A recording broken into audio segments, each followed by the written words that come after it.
Assalamualaikum warahmatullahi wabarakatuh. Hai teman-teman, pada kesempatan ini kita akan belajar bersama dan membahas bersama terkait materi tentang energi.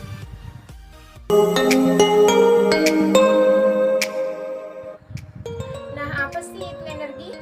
Jadi dalam Kamus Besar Bahasa Indonesia atau KBBI, dalam ilmu fisika, energi diartikan sebagai suatu kemampuan untuk melakukan kerja atau biasanya disebut dengan energi listrik ataupun mekanika.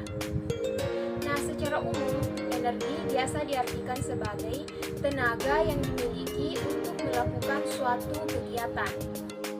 Materi kita selanjutnya adalah tentang aliran energi dalam ekosistem.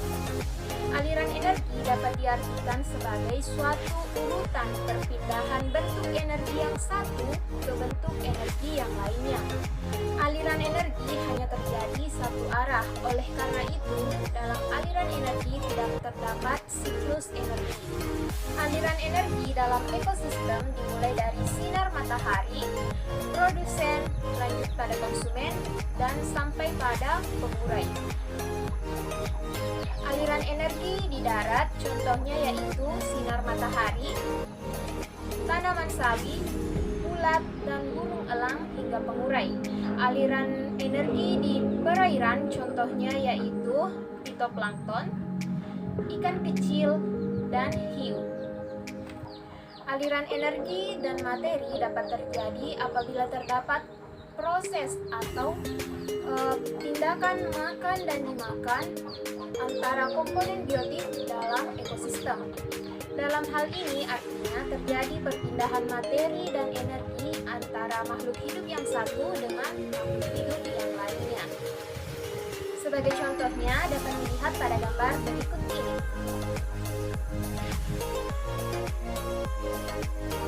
Dalam aliran energi dan materi juga dikenal istilah daur materi.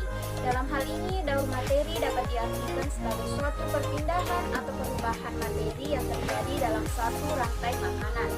Sumber materi utama adalah bumi. Pada bumi akan disinari oleh sinar matahari yang kemudian diserap oleh tanah dan digunakan oleh tumbuhan untuk menghasilkan makanan melalui proses fotosintesis. Secara berurutan, materi tersebut akan berpindah dari makhluk hidup yang satu ke makhluk hidup yang lainnya. Makhluk hidup mati bukan berarti materinya tidak berpindah. Dan pada akhirnya materi tersebut akan kembali kepada bumi. Nah, lain halnya dengan energi, pada materi terdapat siklus materi. Contohnya yaitu siklus karbon atau daur karbon. Nah, teman-teman, penggunaan energi di lingkungan tentu memiliki dampak bagi lingkungan itu sendiri. Nah, berikut kita akan membahas beberapa dampak penggunaan energi terhadap lingkungan. Dampak energi yang pertama yang akan kita bahas yaitu energi angin. Angin adalah sumber energi bersih dan pada umumnya lebih memiliki sedikit dampak terhadap lingkungan jika dibandingkan dengan energi yang lainnya. Salah satu bentuk pemanfaatan dari energi angin adalah turbin angin atau kincir angin. Beberapa dampak positif dari adanya turbin angin diantaranya yaitu: yang pertama, turbin angin atau kincir angin tidak melepaskan emisi yang dapat mencemari lingkungan. Yang kedua, tidak memerlukan air untuk pendinginan. Yang ketiga, turbin angin dapat mengurangi penggunaan energi listrik yang dihasilkan melalui bahan bakar fosil. Yang keempat, dapat membantu mengurangi dampak dari adanya perubahan iklim yang diakibatkan oleh emisi gas rumah kaca. Selain dampak positif, energi angin yang dimanfaatkan juga memiliki dampak negatif terhadap lingkungan.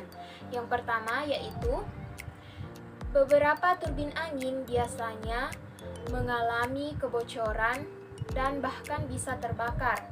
Yang kedua, beberapa turbin angin dan proyek energi angin mengakibatkan kematian pada burung dan juga kelelawar.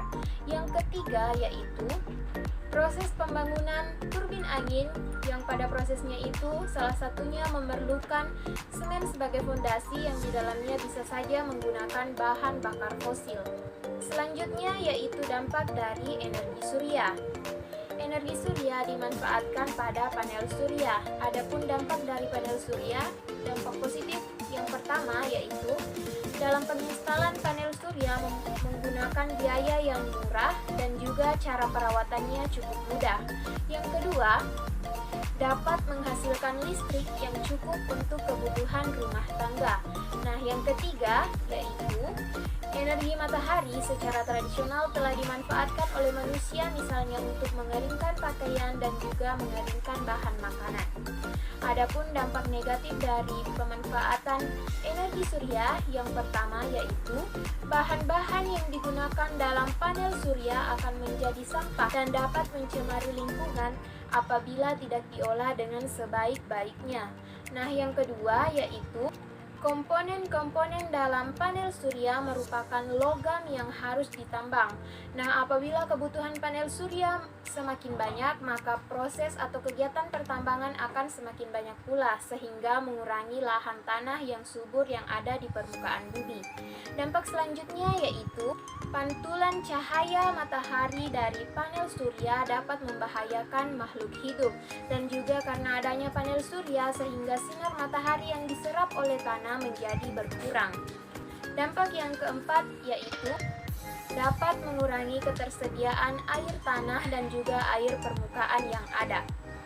Dampak energi yang selanjutnya yaitu dari energi bahan bakar fosil. Dampak yang pertama yaitu dampak terhadap udara dan iklim.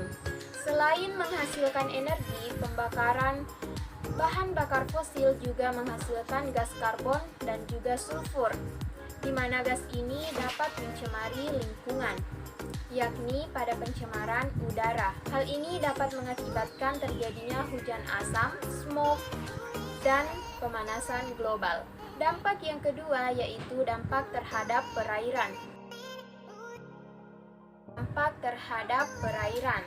Eksploitasi minyak bumi yang dilakukan melalui penampungan dan metode lainnya yang tidak baik dapat mengakibatkan pencemaran bagi perairan apabila terjadi tumpahan baik itu di lautan, sungai maupun pada air tanah.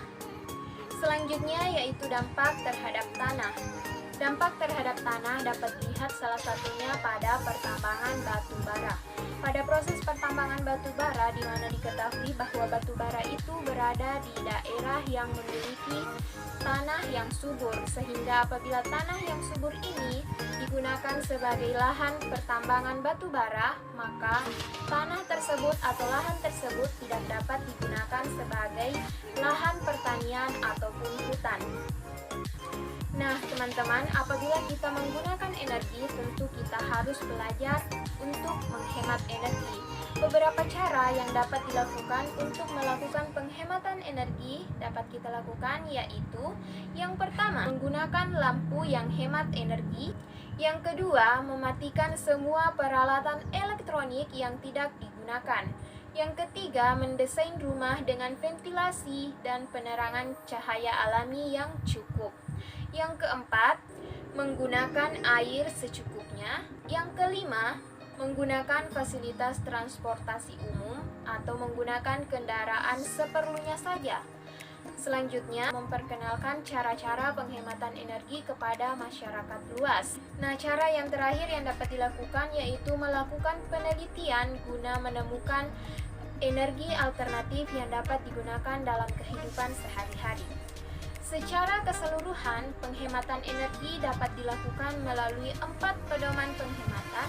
Yang pertama, sistem tata cahaya. Yang kedua, sistem tata udara. Yang ketiga, peralatan mendukung. Yang keempat, penghematan energi. Dalam pembahasan terkait energi juga dikenal istilah energi berkelanjutan. Energi berkelanjutan adalah kemampuan penyediaan energi secara berkelanjutan atau secara terus-menerus untuk memenuhi kebutuhan saat ini tanpa mengurangi kemampuan penyediaan energi di masa yang akan datang. Teknologi yang mempromosikan energi berkelanjutan yang termasuk dalam energi terbarukan diantaranya yaitu energi surya, pembangkit listrik tenaga air, energi angin, energi pemanfaatan energi ombak, pemanfaatan energi pasang surut, dan lain-lainnya. Berikut beberapa energi berkelanjutan yang termasuk dalam energi terbarukan yang terdapat di Indonesia. Yang pertama yaitu biofuel atau bahan bakar hayati. Yang kedua yaitu biomasa. Biomasa adalah energi terbarukan yang berasal dari makhluk hidup ataupun dari makhluk hidup yang belum lama mati. Energi yang selanjutnya yaitu panas bumi atau geothermal. Panas bumi merupakan energi terbarukan yang berupa energi panas yang dihasilkan dan disimpan di dalam bumi. Energi yang selanjutnya yaitu air.